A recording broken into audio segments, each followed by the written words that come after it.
Just as he tried to leave, the car wouldn't start. Je t'en prie. Démarre! This totally freaked Jack out, and he panicked and ducked into a restaurant. After calming down a bit, he couldn't help but test it out. With just a lift of his hand, the sugar bowl and milk flew right into his grasp on their own, and when he realized he needed a spoon, Excusez-moi, vous auriez une...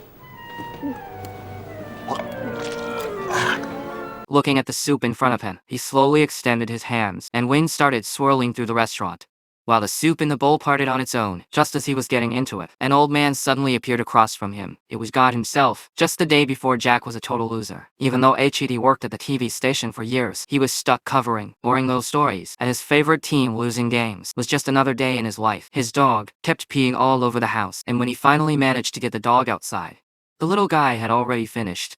Getting stuck in traffic every day was just the norm for him. When he finally got to the station, he found out his story had been given to his rival again, so he went to his boss to plead his case. His boss finally decided to give Jack a live outdoor broadcast. This got him all excited, thinking he was about to get promoted. But just as the broadcast started, he got word on the spot that the promotion went to his rival. Jack was completely stunned. He totally lost it and vented all his frustration live on air. That little stunt got him kicked out of the station. Jack could only go home and vent to his girlfriend. She tried to comfort him, but he was in no mood to listen. The two ended up getting into a fight. Frustrated, Jack didn't even bother with his upset girlfriend and just walked out of the apartment. He drove around aimlessly to clear his head and prayed to God for guidance. He noticed the bracelet his girlfriend gave him and picked it up to pray to God, but it fell to the floor when the car hit a bump. Où es-tu? Je te tiens! Ha ha!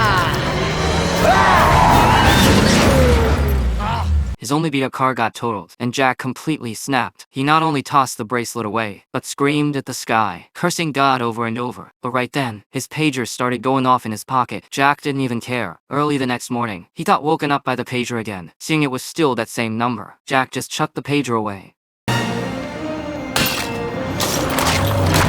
But when he turned around, he found the dog had peed again. Jack dragged the dog outside in frustration and kept lecturing him. While he was sulking, he heard the beeping again. It was the smashed pager on the street still going off, and it was still that same number. Driven by curiosity, Jack called the number. To his surprise, the voice on the other end not only knew things about him, but also claimed to have a job for him. And since Jack desperately needed work, he figured he'd check out the address.